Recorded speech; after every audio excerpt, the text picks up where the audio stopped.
Recently, I found myself embroiled in a tense conflict involving my property, a domineering HOA, and some audacious neighbors who brazenly decided my land was their personal shortcut. Let me take you back to the beginning. I moved into my house just over a year ago, drawn to its tranquility and seclusion, blissfully unaware of the storm brewing on the horizon. My property, a charming expanse bordering an HOA community, seemed like a perfect sanctuary.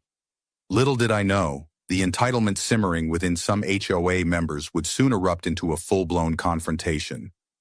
My property features a narrow strip of land leading into one of the HOA neighborhood streets. Though unpaved, it deceptively resembles a road, so much that cars began using it as a shortcut. Initially, I assumed it was a relic from the previous owners, perhaps a forgotten path or an old access route. But soon things spiraled out of control. Tire tracks began to mar the ground, and one weekend, I was jolted from my peaceful existence by the sight of a cavalcade of cars shamelessly cutting across my land to access the neighborhood. What I hoped was a singular occurrence turned into a relentless invasion. It wasn't just an occasional vehicle, it became a constant procession. Every few days, my property was violated by a stream of cars, their drivers acting as if they had every right to treat my land as a public thoroughfare. I am not naturally confrontational, but this blatant disregard for my property rights ignited a fire within me. It wasn't just the trespassing that infuriated me, but the audacity of these drivers, who dismissed my attempts to stop them with indifference or incredulous stares, as if to say, "What's the big deal?" First, I didn't do much. I just figured it was a one-time thing and I'd get used to it. But then one morning I came home from work to see a car turning too wide onto the strip. When it did, the tires spun out, tearing up a good chunk of my yard. That was the last straw for me. I called up the HOA, explained the situation, and asked if they could do something about it. You'd think they'd want to keep things under control, right? Well, apparently not. They told me that since the strip of land wasn't part of their jurisdiction, they couldn't do anything about it. That was when I knew I'd have to take matters into my own hands. I started planning for a fence. I wasn't going to sit around and wait for someone else to fix this. I went ahead and hired a contractor to put up a sturdy gate with a fence around the property. I also put up no trespassing signs along the strip. I didn't want anyone claiming ignorance if they got caught on my property. From my online research, I'd read that HOA boards often ignore situations like these, especially when they aren't directly involved in the property management. Many homeowners in similar situations often find themselves stuck when dealing with an HOA that doesn't act or enforce its own rules, and that seemed to be the case here. But that's when things got interesting. Less than a week after the fence went up, I came home one Saturday to see a car parked by the gate honking its horn. And who do I see standing outside the car? The most entitled woman I've ever had the misfortune of dealing with. Let's call her Karen. She was blaring her horn, waiting for me to come out and open the gate. I could tell she was angry before she even said a word. As soon as I stepped outside, she got out of her car and marched right toward me. I had no idea who she was at first, but she didn't waste any time letting me know. She was clearly not happy with me taking control of the situation. Based on my research about HOAs and the entitlement some members feel, I wasn't too shocked to find out she was part of the HOA board. I'd heard plenty of stories about HOA members abusing their power, thinking they could enforce rules on private property that don't belong to them. It seemed like Karen might be one of those people who felt entitled to do whatever she wanted on land that wasn't even hers. She didn't waste any time. "Are you the one that put up this gate? You need to open it now. I'm already late," she said, with a look of complete disdain on her face. I was taken aback at first, unsure of how to respond to someone so blatantly rude, but then I remembered what I had read about HOA disputes. People like Karen will often feel entitled to whatever they want because they're used to being in control. It's not uncommon for homeowners in HOA communities to experience problems with neighbors trying to take advantage of their property rights, especially when there's no clear enforcement of boundaries. At that moment, I realized I had to be firm with her, or else this would keep happening. So there I was, standing in front of this woman who clearly wasn't used to being told no. I wasn't going to back down. I calmly told her, "This is my property, and I don't want anyone driving through it. You're trespassing." Of course, she didn't take that well. Her face turned red with anger as she shot back, "You can't block this road. I'm on the HOA board, and we've been using this access point for years. You have no right to stop us. I'll have you know the HOA will hear about this and you'll regret it. I tried to remain calm. I'd done my research on HOA rules, and it was clear to me that even though Karen was part of the board, she had no right to tell me what to do with my property. I explained to her that the strip of land wasn't a public road. It was part of my property, and I had every right to restrict access. But Karen wasn't hearing any of it. She kept demanding that I open the gate, her voice rising with each word. "You'll regret this. You don't know who you're messing with," she said, taking out her phone and dialing something, likely to make her complaint known to the HOA. I wasn't sure what she thought she could accomplish with a phone call, but I wasn't about to entertain her tantrum. Then it happened. She actually called the police. It's not uncommon for HOA conflicts to escalate in bizarre ways. Some people feel that if they're on the HOA board, they're above the law or can somehow control the neighborhood's rules, even if it involves private property. That's exactly what Karen was trying to do. Use her HOA position to intimidate me into letting her use my land for free. From my research, I knew that the HOA couldn't control anything outside its neighborhood, and that included my property. So when the police arrived, I was confident they'd back me up. The officer who approached me was polite but clearly confused about the situation. "We got a call about someone blocking a road," he said, looking at the gate I had put up. "Is this a public road?" "No, officer," I replied. "This is my property, and I put up the gate to stop people from using it as a shortcut. The person who called you, Karen, was trespassing on private property. She's trying to use it like a public road, but it's not." I showed him the property map I had obtained from the township to prove that the land was mine. I'd made sure the fence construction adhered to the property lines, and everything was legal. The officer looked at the map and nodded. "Okay, I see. That's clear. This is private property. I'll go speak to the other officer." I could hear Karen arguing with the other officer, but I wasn't too concerned. The officer came back to me looking calm.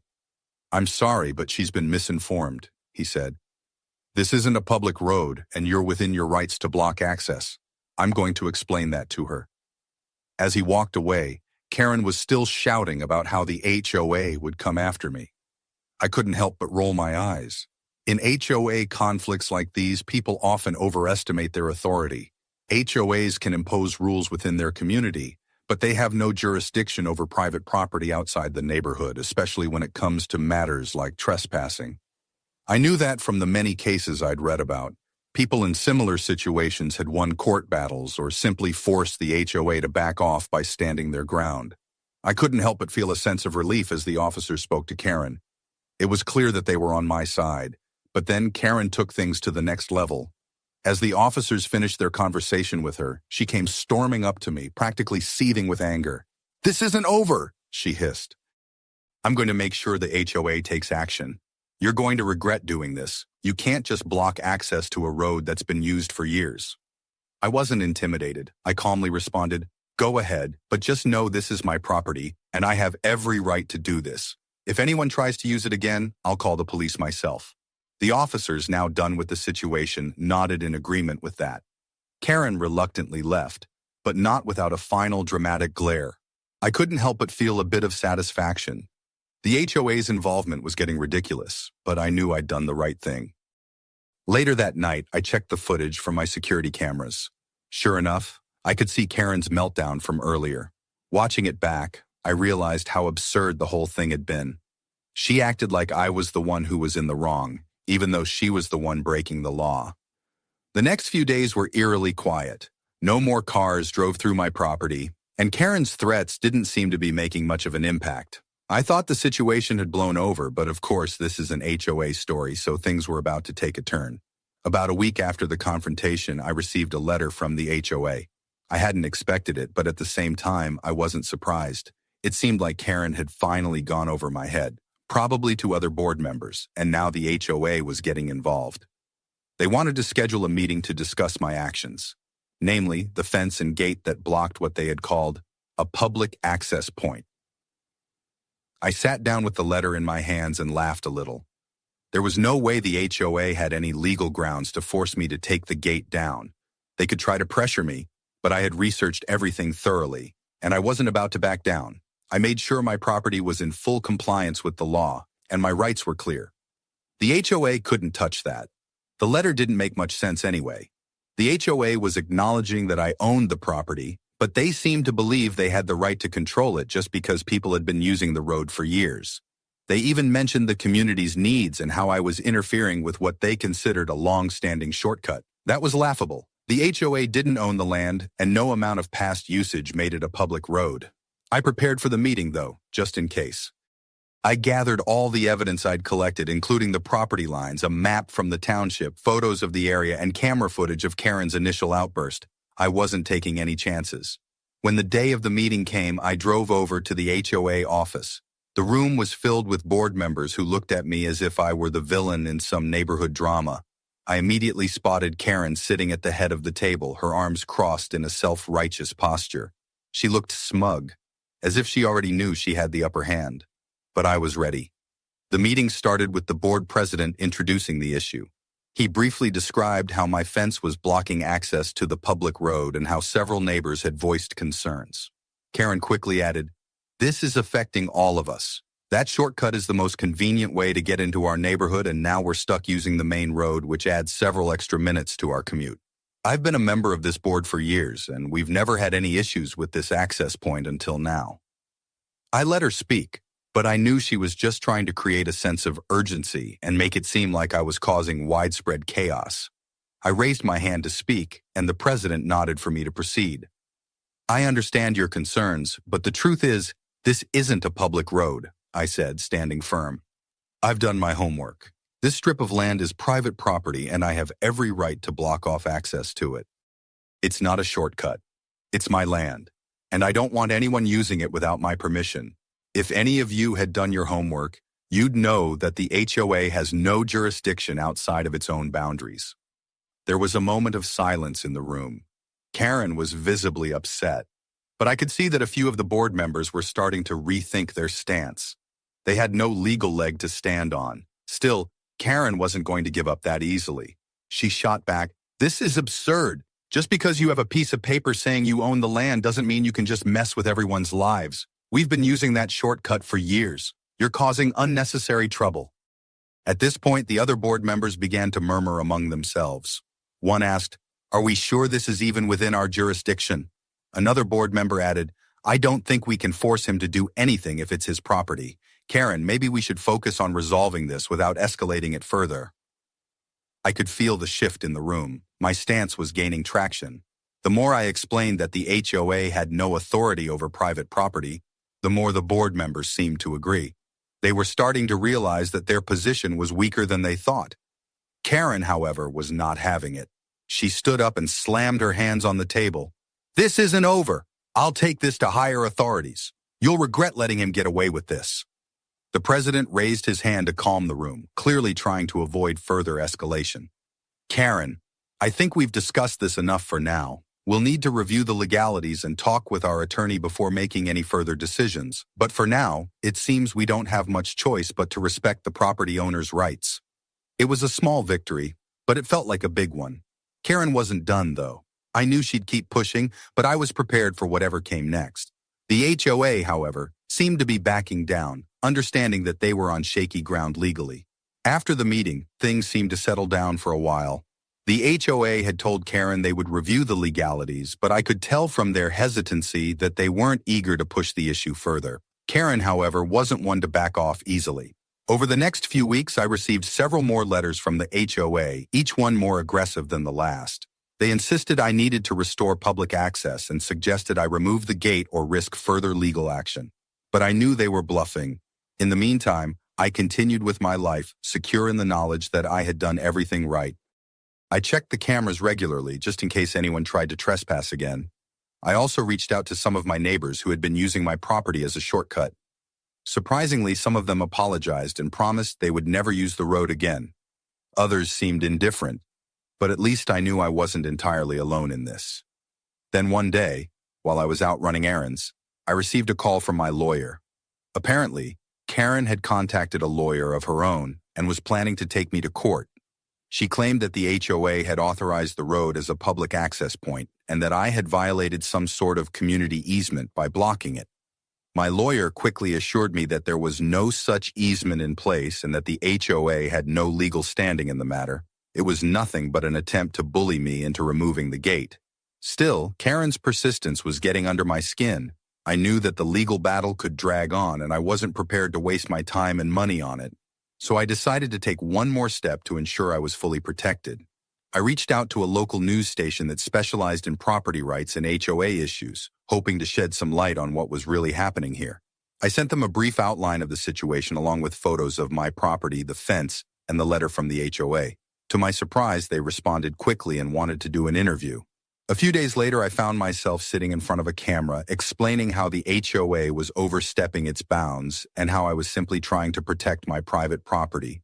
The news team was supportive, and I made sure to mention how I had gone through all the proper legal channels to make sure my actions were legitimate. I also talked about the HOA's track record of ignoring residents' concerns and prioritizing their own agenda over the needs of the community.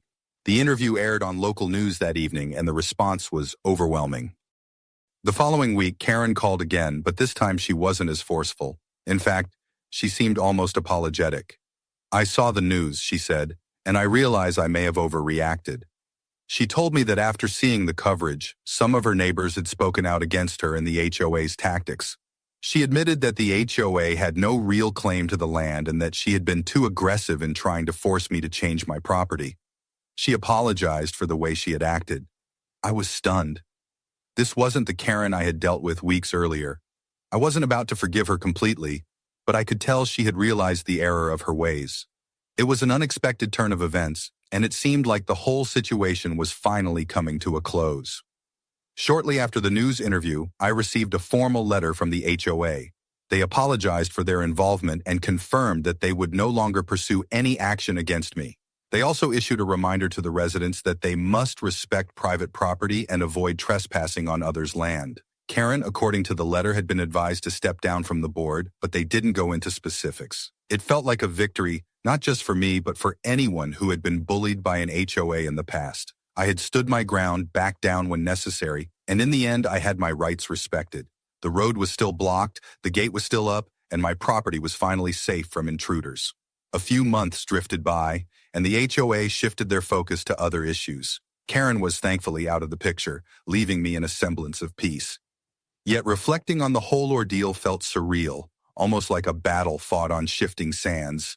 From those initial signs of trespassing to the fiery clash with Karen, through tense HOA meetings and looming legal threats.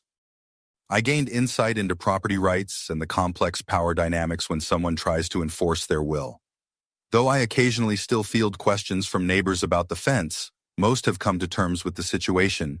The HOA has stayed silent since their last letter, and for the first time in a long while, I sense a fragile peace with my property. Yet, there's an undercurrent of doubt that lingers.